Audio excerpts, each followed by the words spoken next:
بسم اللہ الرحمن الرحیم۔ ناظرین کرام، آج ہم آپ کو جو عمل پیش کر رہے ہیں وہ دشمن کے شر سے محفوظ رہنے کے لیے، چاہے انسانی دشمن ہو، جناتی ہو، شیطانی ہو، کسی بھی قسم کا دشمن ہو، اللہ تبارک و تعالیٰ کے اسم پاک یا واحدو کے وسیلے سے اللہ سے دعا کیجئے۔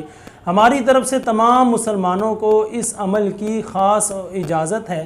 کرنا آپ نے اس طرح ہے کہ یا واحدو 707 مرتبہ، اول آخر 7 مرتبہ درود پاک 41 دن کوئی بھی وقت اور جگہ مقرر کر کے آپ پڑھیے، اور جب بھی اپنے گھر سے نکلیں، چاہے 5 مرتبہ نکلیں، 2 مرتبہ نکلیں، 10 مرتبہ نکلیں، ہر مرتبہ نکلنے سے پہلے 5 مرتبہ یا واحدو یا واحدو یا واحدو پڑھ کر اپنے ہاتھ پر دم کیجئے، پورے جسم پر اور چہرے پر ہاتھ پھیر لیجئے۔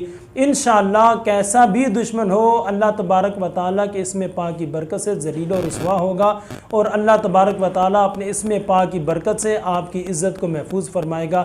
دعائیں کہ خالق کائنات جل وعلا شانو ہم سب کو دشمنوں سے محفوظ رہنے کی توفیق عطا فرمائے۔